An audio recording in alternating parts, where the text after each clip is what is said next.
అశ్లీల వీడియోల పేరుతో సాఫ్ట్వేర్ ఉద్యోగిని బెదిరించి 2.53 కోట్లను ఆమె ఫ్రెండ్ భర్తే కాజేశాడు. ఈ ఘటన తాజాగా మంగళవారం హైదరాబాద్ లో వెలుగు చూసింది. పోలీసుల కథనం ప్రకారం ఏపీలోని నిడవదోలు పట్టణానికి చెందిన యువతి హైదరాబాద్ లో సాఫ్ట్వేర్ ఉద్యోగం చేస్తూ కుకట్పల్లిలో హాస్టల్లో నివసిస్తోంది. అదే హాస్టల్లో ఆమె చిన్ననాటి స్నేహితురాలు కాజా అనూషాదేవి కూడా ఉంటుంది. అనూషాదేవి భర్త వినావత్ దేవనాయక్ అలియాస్ మధు సాయి కుమార్ కూడా ఆమెకు పరిచయం అయ్యాడు. ఉద్యోగం లేక జల్సాలకు అలవాటు పడిన దేవనాయక్ తన భార్య స్నేహితురాలైన బాధితురాల్ని టార్గెట్ చేశాడు. ఫోన్ లో కొత్త సిమ్ కార్డ్ వేసుకొని బాధితురాలకి ఫోన్ చేసి నీ న్యూడ్ వీడియోలు ఉన్నాయి, ఇంటర్నెట్ లో పెడతానని బెదిరించడం ప్రారంభించాడు.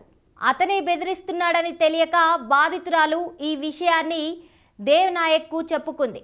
దీంతో ఈ విషయం సెటిల్ చేస్తానని, కెనడాలో ఉద్యోగం ఇప్పిస్తానని అనేక సాకులు చెప్పి బాధితురాల నుంచి దేవనాయక్ 2,53,76,000 తీసుకున్నాడు. చివరకు అసలు విషయం తెలియడంతో మోసపోయానని గ్రహించిన బాధితురాలు నిడవదోలు పోలీసులకు ఫిర్యాదు చేసింది.